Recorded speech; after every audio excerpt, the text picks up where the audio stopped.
அனைவருக்கும் வணக்கம். அரசு அதிகாரிகளை உருவாக்கும் நோக்கில் உங்கள் இம்பல்ஸ் மினிமம் கண்டென்ட்ல மேக்ஸிமம் மார்க் ஸ்கோர் பண்ண வைக்கிறதுக்கான இனிஷியேட்டிவ்ல பாக்ஸ் கண்டென்ட் எல்லாமே வீடியோவா ப்ரொவைட் பண்ணிட்டு இருக்கும். ஸோ அந்த வகையில இன்னைக்கு 7th ஸ்டாண்டர்ட் கெமிஸ்ட்ரி புக்ல இருக்கக்கூடிய 3rd லெசன் பத்தி டிஸ்கஸ் பண்ணலாம். நம்மை சுற்றி நிகழும் மாற்றங்கள், சேஞ்சஸ் அரவுண்ட் அஸ். ஸோ வீடியோக்குள்ள போயிடலாம் வாங்க. ஸோ இந்த லெசன்ல இருக்கக்கூடிய ஃபர்ஸ்ட் பாக்ஸ் பாருங்க.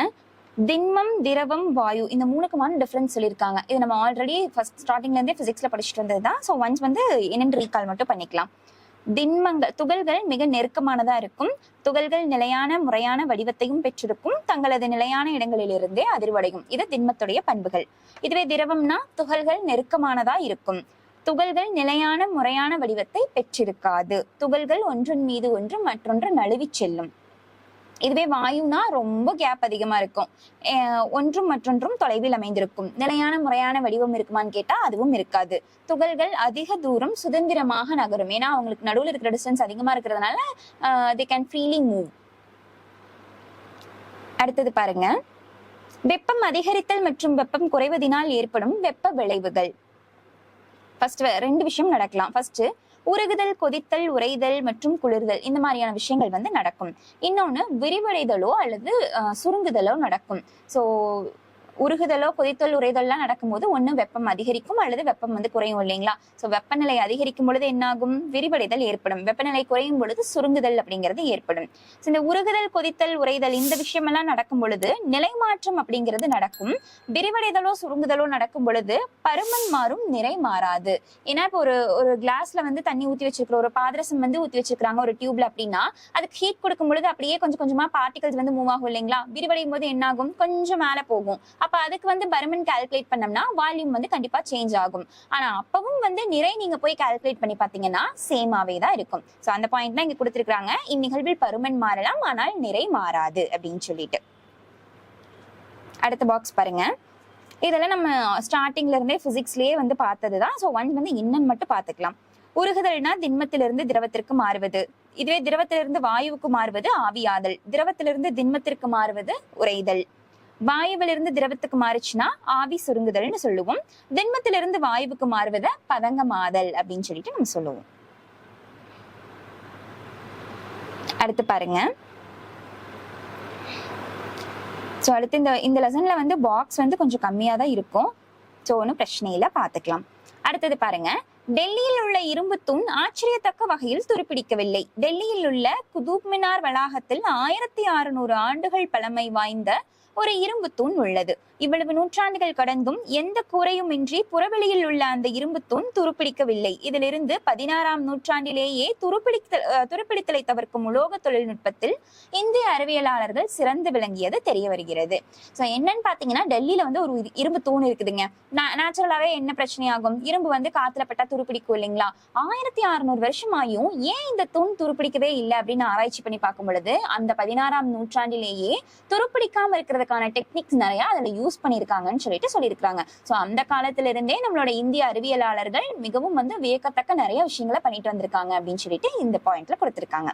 சோ எந்த ஊர்ல அந்த தூண் இருக்கு அப்படின்ட்டு பாருங்க. எந்த இடத்துல இருக்கு அந்த இரும்பு தூண்? டெல்லியில இருக்கக்கூடிய குதுப் மினார் அப்படிங்கிற வளாகத்துல இருக்கு. எத்தனை வருஷம் பழமைனா 1600 வருடங்கள். அடுத்த பாக்ஸ் பாருங்க. இரும்பின் மீது குரோமியம் அல்லது துத்தநாகம் போன்ற உலோகங்களை ஒரு படலமாக பூசுவதும் துருப்பிடித்தலை தடுக்கும் ஒரு மாற்று முறை ஆகும். இம்முறைக்கு நாகமுலாம் பூசுதல் என்று பெயர். இம்முறையை பற்றி விரிவாக உயர் வகுப்புகளில் கற்பீர்கள். சோ இரும்பு துருப்பிடிக்காம இருக்கணும்னா நிறைய டெக்னிக்ஸ் யூஸ் பண்ணிருக்காங்கன்னு சொன்னேன் இல்லைங்களா? அதுல ஒரு டெக்னிக் தான் என்னன்னு பாத்தீங்கன்னா இந்த நாகமுலாம் பூசுதல். நாகமுலாம் பூசுதல்னா இரும்பே ஒரு உலோகம் தான் இல்லைங்களா? அந்த இரும்புக்கு மேல ஏதாவது ஒரு உலோகம் லைக் குரோமியமோ அல்லது துத்தநாகமோ அது மேல அந்த இரும்பு மேலேயே இன்னொரு லேயர் மாதிரி நம்ம இதை பூசுறது மூலமா காத்தோட டைரக்டா இரும்பை கான்டாக்ட் வச்சுக்காம நம்மளால தடுக்க முடியும். சோ துருப்பிடிக்கிறதுக்கு மெயின் ரீசனே என்ன? இரும்பு காத்துல படுறதுனாலதான் இல்லைங்களா? காத்தையும் இரும்பையும் மீட் பண்ணாமையே விட்டுட்டோம்னா துருப்பிடித்தல் தடுக்கப்படும் இல்லைங்களா? சோ அதுக்காகத்தான் இந்த நாகமுலாம் பூசுதல் அப்படிங்கிற ஒரு டெக்னிக்கை யூஸ் பண்ணுவாங்க. அடுத்தது பாருங்க. அடுத்து இவங்க இந்த பர்சன் ரொம்ப இம்பார்ட்டன்ட், நல்லா பாத்துக்கோங்க. லூயிஸ் பாஸ்டியர் என்ற பிரெஞ்சு வேதியியலாளர் ஒரு நுண்ணுயிரியலாளரும் ஆவார். இவரே முதலில் நொதித்தல் என்ற நிகழ்வினை விவரித்தவர் ஆவார். சோ இவங்க என்ன பண்ணிருப்பாங்கன்னு பாத்தீங்கன்னா ஃபர்ஸ்ட் நொதித்தல் அப்படிங்கிற ஒரு விஷயத்த வந்து எக்ஸ்பிளைன் பண்ணது நம்மளோட லூயிஸ் தாங்க. பிளஸ் வந்து என்ன பண்ணிருக்காங்கன்னா காற்றற்ற சூழலில் ஈஸ்ட் என்ற நுண்ணுயிரியின் முன்னிலையில் நிகழும் செயல் நொதித்தல் என்று கூறினார். இவரே ராபிஸ் என்ற வெறிநாய் கடிக்கும் மருத்துவம் கண்டுபிடித்தார். சோ இந்த லூயிஸ் பொறுத்த வரைக்கும் ரெண்டு விஷயம் தான் இம்பார்ட்டன்ட். ஃபர்ஸ்ட் ஒன், ராபிஸ் வெறிநாய் கடிக்கு மருத்துவம் கண்டறிந்தவர் யாருன்னா நம்மளோட லூயிஸ் தான். பிளஸ் வந்து நொதித்தல் அப்படிங்கிற ஒரு நிகழ்வை வந்து விளக்கி கூறியவரும் வந்து இந்த லூயிஸ் தான். நொதித்தல்னா என்ன? காற்று அற்ற சூழலில் ஈஸ்ட் அப்படிங்கிற ஒரு நுண்ணுயிரின் முன்னிலையில் நடைபெறுற நிகழ்வைத்தான் நம்ம நொதித்தல் அப்படின்னு சொல்லிட்டு சொல்லுவோம். அடுத்தது பாருங்க, எந்த ஒரு பொருள் ஒரு வேதிவினையில் எந்த மாற்றத்திற்கும் உட்படாமல் வேதி மாற்றத்தின் வேகத்தை மட்டும் துரிதப்படுத்துமோ அப்பொருளுக்கு வினையூக்கி என்று பெயர். எடுத்துக்காட்டாக சர்க்கரையின் நொதித்தலில் ஈஸ்டில் உள்ள நொதிகள் வினையூக்கியாக செயல்படுகிறது. சோ வினையூக்கினா என்னன்னு பாத்தீங்கன்னா ஒரு ரியாக்ஷன் வந்து நடந்துட்டு இருக்குதுங்க. அந்த ரியாக்ஷன்ல எந்த சேஞ்சுமே பண்ணாம அந்த ரியாக்ஷனோட ஸ்பீடை மட்டும் இன்க்ரீஸ் பண்ணனா அந்த பொருளுக்கு பேர் தான் வினையூக்கி அப்படின்னு சொல்லிட்டு சொல்லுவோம். இப்போ எக்ஸாம்பிளுக்கு வந்து நம்ம டாபர் நீர் இருக்காரு இல்லைங்களா, டாபர் நீர்னு ஒரு பர்சன் இருப்பாங்க. அவங்கள பத்தி நீங்க 9th ஸ்டாண்டர்ட் புக்ல தெளிவா படிப்போம். சோ இப்போ வந்து சும்மா பேசிக்கா சொல்றேன். டாபர் நீர் அப்படிங்கிற ஒரு பர்சன் வந்து ஒரு ரியாக்ஷன்ல பிளாட்டினம் இருக்கு இல்லைங்களா, பிளாட்டினத்தை கேட்டலிஸ்டா யூஸ் பண்ணலாம் அப்படின்னு சொல்லிட்டு கண்டுபிடிச்சிருப்பாங்க. கேட்டலிஸ்ட் அப்படின்னா வினையூக்கி தான். சோ பிளாட்டினத்தை கேட்டலிஸ்டா யூஸ் பண்ணலாம் அப்படின்னு கண்டுபிடிச்சவங்க யாருன்னு பாத்தீங்கன்னா டாபர் நீர்.